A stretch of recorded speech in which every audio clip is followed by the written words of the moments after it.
Hey guys, excited to give you this bonus episode with Bryce Bennett. He is the co-founder of WorkSolo.com. Do you like that pause there? Because I forgot his last name.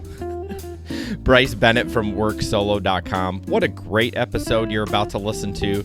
This basically is an app. It's only in Seattle right now, but I expect this thing to explode in the next year that can predict and protect your pay. A platform for gig workers to optimize your time and maximize your income. If you like this bonus episode and you want to get more of this early without having to wait on the free podcast, if you go to patreon.com, search the Gig Economy Podcast, you can sign up there. $5 and $10 tiers. The $10 gets you an extra bonus episode a month like this, early and before anyone else. On the third month, you also get a free t-shirt from Jesper and me, probably with our logo on it. And you support us in all our adventures and those kind of things and just paying our bills to keep giving you this content. So patreon.com, search the Gig Economy of Podcasts. Alrighty, enjoy the show.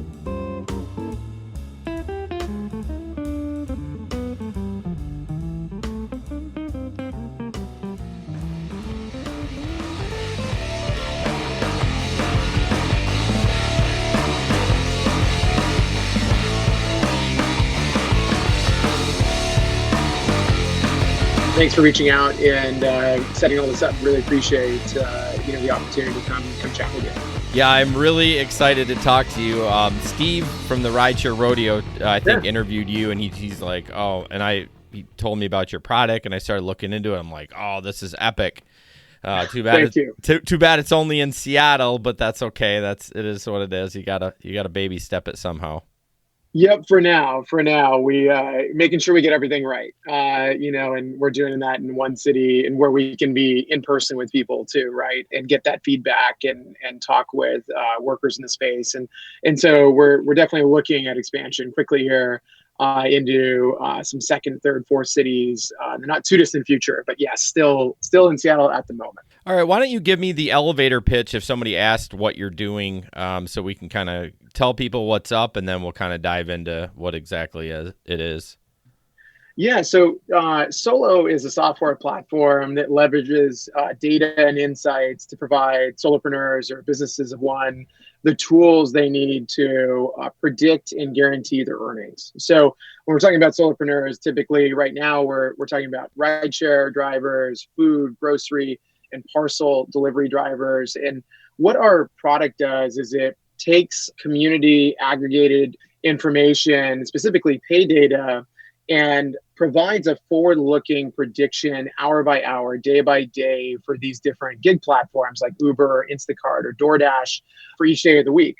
And what we show people, we actually guarantee on a daily basis. So if you come in and you schedule your work hours with us, you would likely be working anyways, we'll not only show you the most optimized schedule to make the most in your time, but we'll also guarantee that amount on a daily level. And so the goal here really is to take that anxiety, take the unpredictability, the volatility out of gig work, give people that safety net, that floor, but also help them earn more. And so far, we've had 2,000 people who have signed up for the platform here in Seattle. We are still only in Seattle at the moment, but we've guaranteed over $250,000 in worker earnings. Wow. And we use a little bit over 1 million job data points now provided by the Solo community to make these predictions and ultimately help stabilize that income. Wow, that's incredible.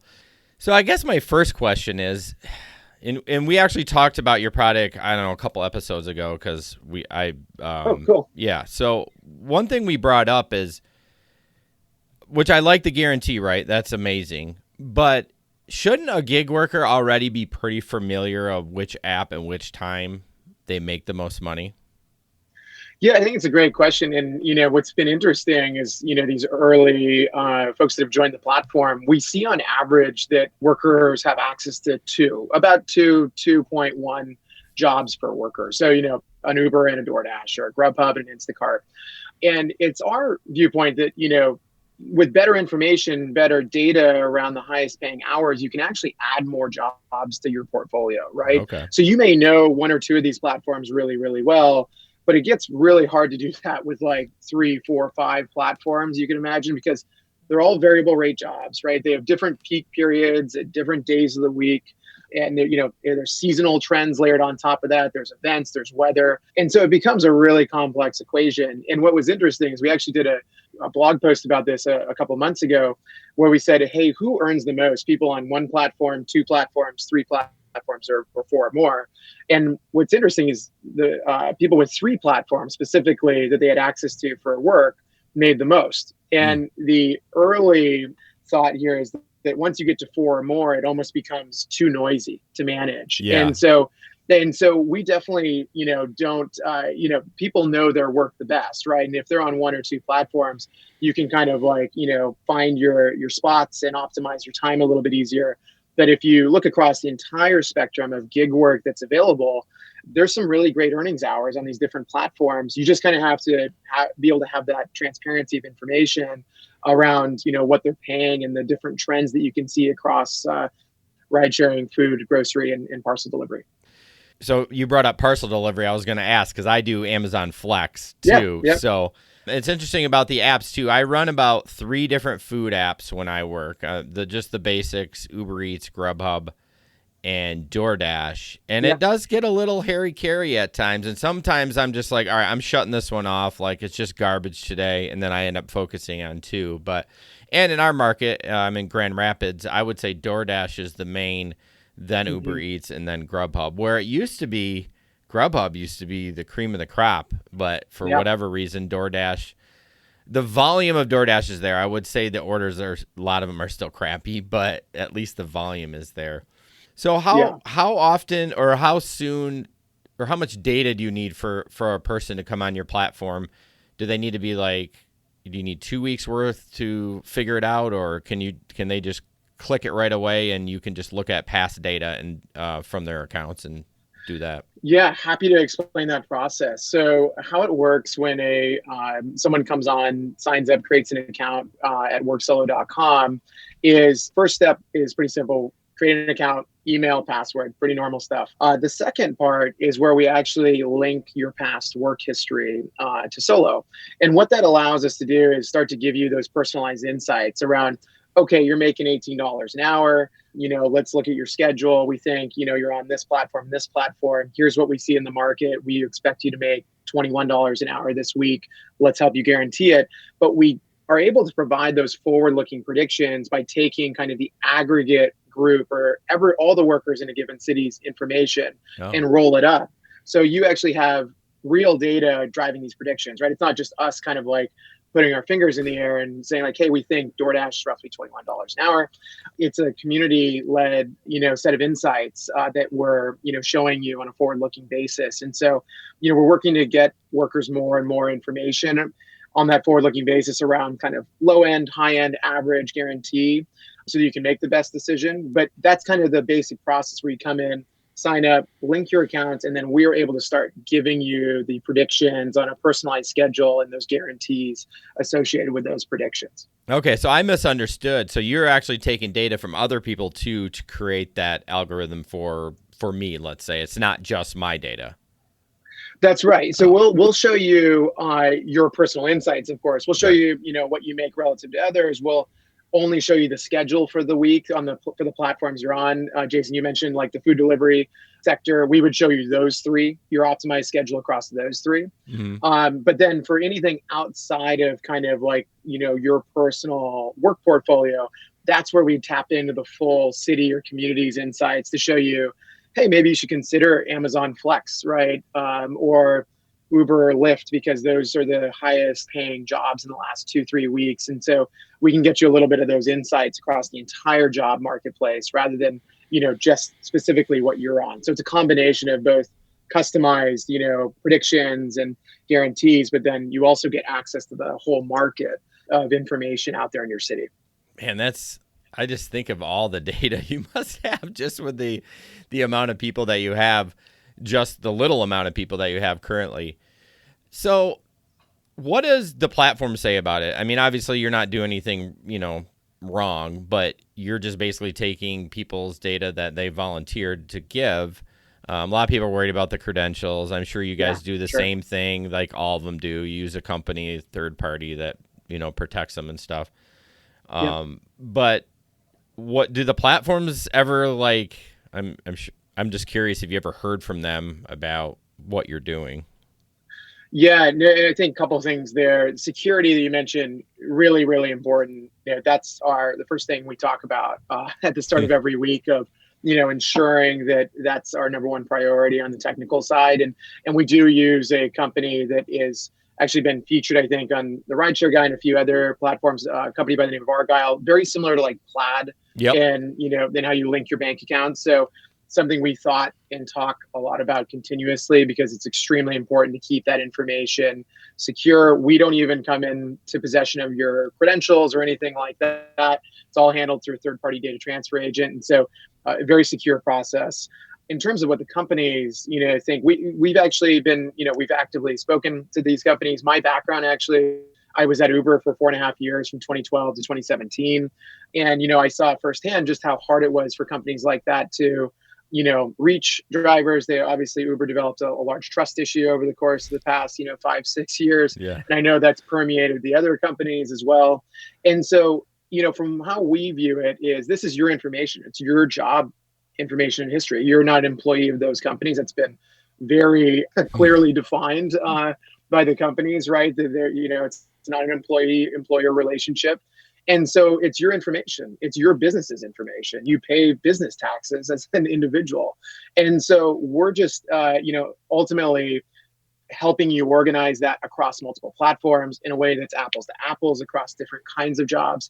And then we want to help you ultimately take the instability out of this by giving you that forward-looking view. And so the companies, I think are relatively aware of us at this point.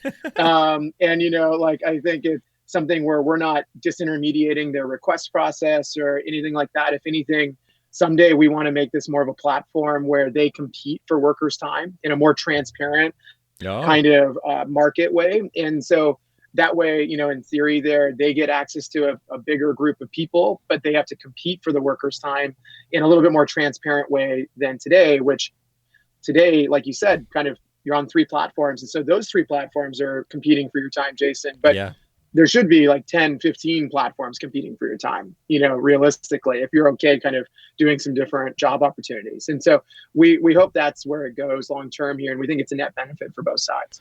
I got to ask, you were at Uber. What was your role at Uber? Yeah. So I was in the operations side for most of the 4.5 years I was there. So I was out here in Seattle. My job in the beginning was actually working just directly with drivers every day. So we had a little basement office. And so out here at the very beginning, and my job was to open up the office every day, do support via text line into my phone, email. I'd help people get onboarded. We launched UberX out here in Seattle. And so, a lot of early work doing like everything from vehicle inspections to, help with like earnings and stuff like that. And so eventually did a little bit of like regulatory work, and got closer to the legislative side of things in 2016, 2017 out here. But most of my time was in the operation side, working directly with drivers. Why'd you leave? I'm curious. Yeah, so I left in mid 2017. Well, one, I ended up going to a company called Convoy, which is a digital freight network. Okay. And so it's kind of like an Uber for trucking. And I had a chance to lead the supply side of the marketplace there and working with truckers directly. So opportunity for me personally, from a career perspective, to take learnings from Uber and apply them to a new company. But Uber was changing also at that point. It was going through internal reorganization. There was a lot of obviously external things going on to consider. And so I viewed it as an opportunity to kind of go leave a mark on another earlier stage company. Convoy was only 100 people at the time. Okay. Yeah, I think I started with Uber in 2015. So I've been around a lot when Uber was, oh man, I used to make so much money. Like, it was crazy. It was wild in the beginning days. Yeah. It's so changed. And now to the point with the pandemic, I won't even do, so just quick about me, I'm a seasonal lawn fertilization worker. So March through November, I do lawns, and then I'm about ready to transition back to gig full time. But I'm to the point now that food delivery is what I do. That's the least amount of driving, and I can maximize my dollars. Like rideshare, there's just no money there anymore. And it's like the only way I'll go out is bonuses. Like right now, they have Lyft is nuts with their bonus sometimes. Like 20 rides, you get an extra $250.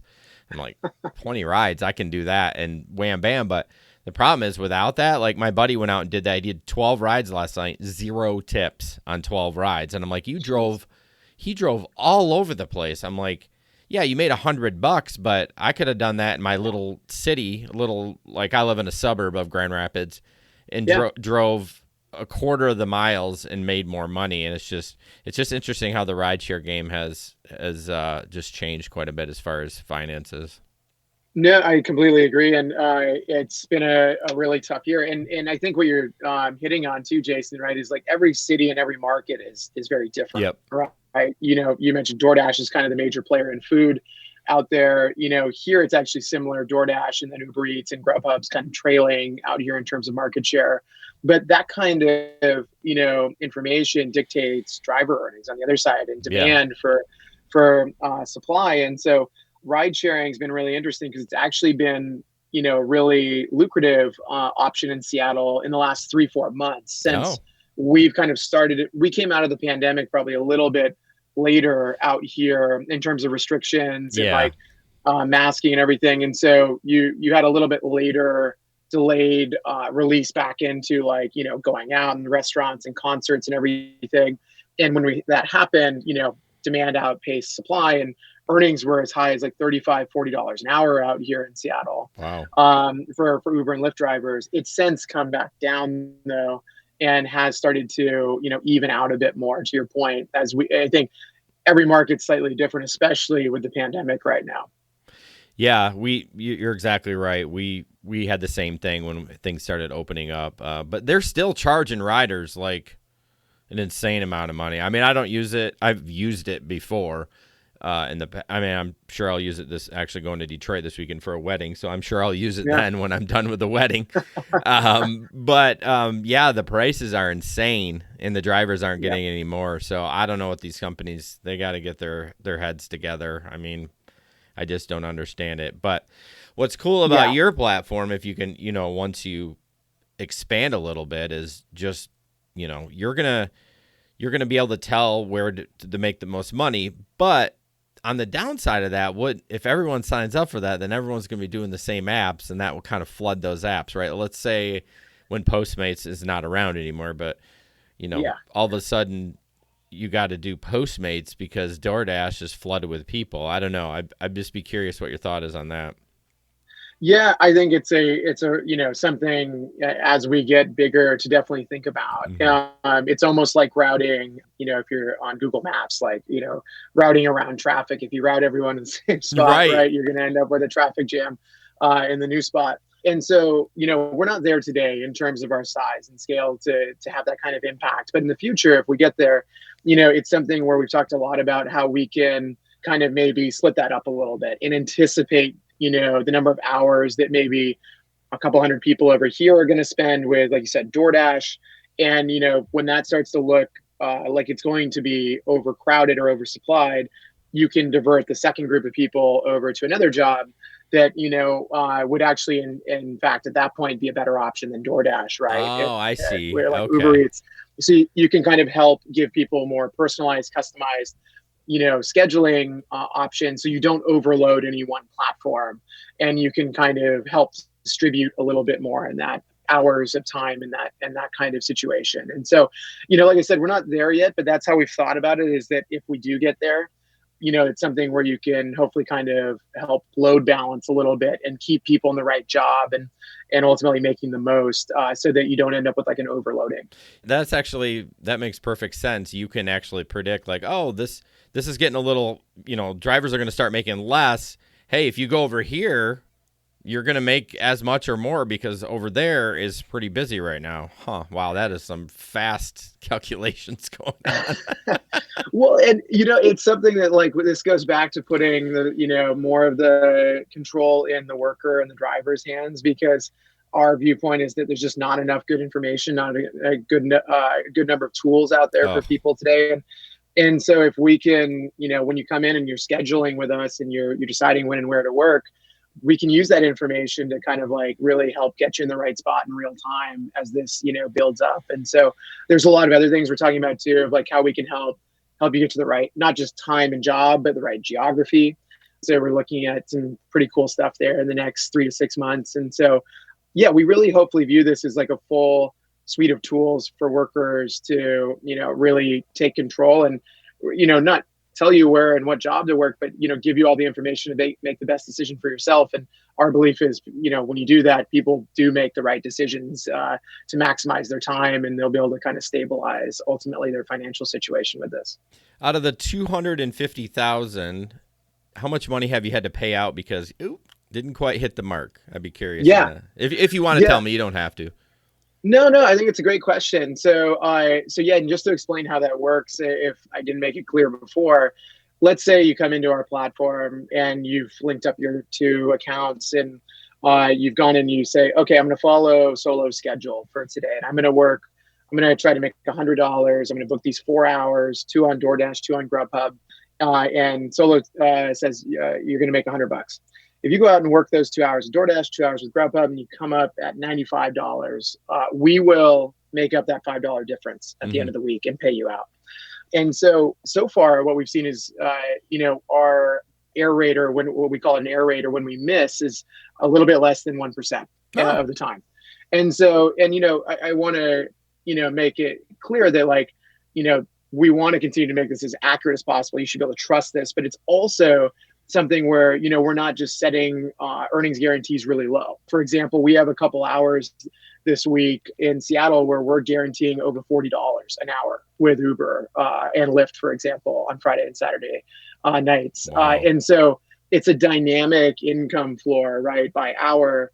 And so, sure, there's going to be some hours where it's like overnight, not many people ordering food. It's going to be a lower guarantee. Right. But it's also not just a flat like $10-15 an hour. We do, really try to put our money where our predictions are here, and hopefully help you build trust in the system and the power that we can hopefully bring with aggregated information for workers. Yeah, no one's going to pick the $15 or $10 to $15 an hour slot. I mean, it's just obvious. No one's going to do that, But yeah, because like typically I try, now that rideshares, I don't do a lot of it. I try to get all my work done in the morning and in the lunchtime, and then and so I can go have a normal life with my family at come home at 5. And then so I know my hourly rates are probably lower during the day, and I probably have to work a little bit more to get the money goal, but I'm okay with that. So, but yeah, I have so many apps that I use. It's just my co-host Jesper teases me all the time because I give all that stuff to my accountant, the Schedule C's, and it's Shipped, Amazon, Grubhub, Uber Eats, Lyft. I'm doing like 10 apps during the gig season because some of them flow, some of them I'm like, what, I am burned out of this. I am done with this. I'm gonna go do this. And like we always tell new drivers, like, you better diversify because those apps can shut you down just for nothing. Someone says you're not wearing a mask, and guess what? You're not driving for Uber anymore. You better have some other stuff ready to go. Completely agree. And like, I think that aligns, exactly with what we're trying to promote, which is, this should be a job portfolio. I think it's easy to like think traditionally, right? And work is changing really rapidly, but to think about like, oh, I have one company that I can rely on. And unfortunately, the reality is that's just not necessarily true in the app-based or gig economy, right? You do need a host of options if you want to have a really, solid, optimized, consistent earnings level. And so, that's something that it was funny. We actually were working with one of the first drivers that signed up with us, a guy by the name of Devin, was just working Grubhub for like 2 years before we met him. And since joining the Solo platform, he's added 4 other jobs, including like DoorDash, Uber, Lyft. I think he's also on Uber Eats now. And, he went, he's increased his earnings by 45, 46% because, he's not relying on the ebb and flow of Grubhub. Yep. When Grubhub's slow, switch over, to Uber, Lyft, increase your earnings during that time, and then flip back over to Uber Eats and Grubhub if you want during mealtime. Right. But like you said, diversification of your job opportunities are super important in this industry, because I don't think, from the data we see, there's not any one platform that can truly sustain reasonable level of wages. No, for sure. It's crazy. It does get a little confusing, like I said, when I'm running multiple apps. I appreciate you trying to build an app for around the gig economy. Everyone's like trying to start another rideshare company, or it's just like there's more finance companies that are stepping up too. We've interviewed a few, but this is the first one other than Para. I'm sure you've heard of Para. Yeah, I know those guys. Yeah, and so they're kind of doing the same thing, just that transparency and trying to support the driver on the back end. So what is your end goal? I always ask this for you guys because you guys aren't charging anything for your service, either as Para. I mean, obviously you're getting seed money and funding and stuff but at some point that's going to run out and you're going to have to make earning somehow. So what is your pipe dream, I guess, for this, maybe 5 years down the road? Yeah, no, and I appreciate you asking. I think long term, where this all started was Keith, my co-founder, and I, when we got close to the regulatory and the legislative side at Uber, it became very apparent that workers were getting left behind. You had the companies that were protecting themselves in the business model. They couldn't overstep, the employment line. Government, we would talk a lot to them, but, unfortunately, getting action from government is not very fast. And the reality is that our labor laws in the United States pretty much say you have to be one of two people. You have to be an employee or you have to be an independent contractor. Yeah. And both comes with trade-offs. Flexibility, you give that up when you become an employee, but you get a fixed wage, maybe some benefits. But if you go the independent contractor route, you get flexibility, but almost no safety net. You're on your own. And our viewpoint over these discussions, we're like, hey, that just seems kind of crazy. There should be a third way. And so, outside of the company stepping up and government stepping in, we said, what if we started creating a platform to enable this kind of, we'll call it a third way of working, where you still get all the flexibility, but you as a worker are really actually empowered and have the resources and the data and transparency to really act in your own best interest and build up through an aggregated service like that, a safety net, an ability to stabilize your income, predict out, but also we're going to hopefully roll out some new features in the coming months around helping you track expenses, know your net profit, project out your taxes, get access to, as a group, hopefully better deals on financial insurance services that, should be more affordable and geared towards workers. And so we really view this hopefully long-term as kind of like a collective and a platform where workers are empowered, can manage a third way of working here, enjoy that flexibility, and ultimately have companies come compete for their time.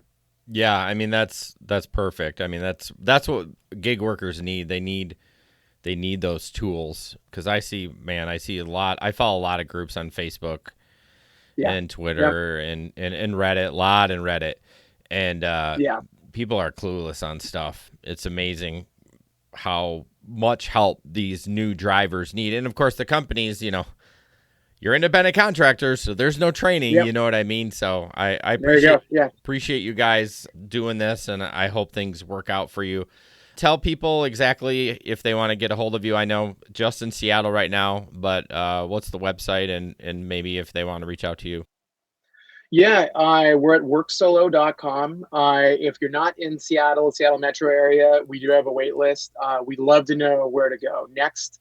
We're looking at cities right now, and so help us, find the next best spot to come expand to in the next few months.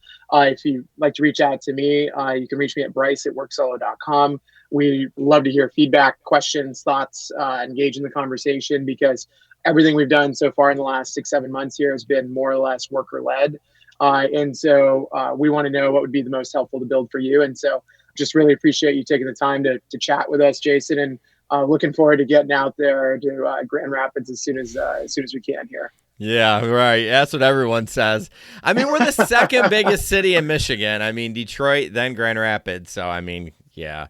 No, I appreciate it. I love data, so I love looking at stats and stuff. So this is kind of like right up my alley. I want to have something I can look at and be like, okay, even my own stuff, I kind of look like, oh, I was really profitable in these hours and stuff like that. But yeah, I really appreciate you taking the time. So thank you. Yeah. Thanks so much for having me on, Jason. Appreciate it. All right. Have a good one. And, Bryce, if you ever got something new you want to talk about or whatever, just hit us up and yeah, that'd be great. And I'll definitely stay in touch with you guys. And we also put out a semi-regular blog post with some of the data and insights. And so I can send that over to you. If there's anything interesting in there that, you guys would either want to just use or cite or talk about ever, let me know. And we try to put those out relatively regularly. So it'd be awesome to stay in touch. Yeah. I mean, if you want us to test, I'm happy to do it. Like, I would love that data, dude. I'm not gonna lie. I mean, I would even opt to not take the guarantee. I would be like, I know I'm doing this just for testing, but I mean, if I could know exactly when I could work, that's what turned me on to it. I was like, if I can know these hours I work, I'm gonna make the most money. I am definitely gonna do that. Yeah, no, exactly. And that's the cool part of, like you said, the data is that it ultimately can be aggregated and brought back to the worker, in a way that's really, really helpful. And so it's been cool to see the early results, like people earning 20% more on average, up to 46% more. That's real money. That's like 20% more for the average worker is like an extra $100 a week. I know, that's huge. That's a big deal. Like that's $400 a month. You're talking almost $5,000 a year. Yeah, I mean, you take 20% all day long on your investments. I mean, that would be insane. Yeah, exactly. All right, Bryce, I will let you know when this is out, and then I'll send you the link and all that fun stuff. Thank you so much, Jason. Really appreciate you reaching out. Looking forward to staying in touch, too. All right, have a good one. All right, you too. See ya. Thanks. Bye.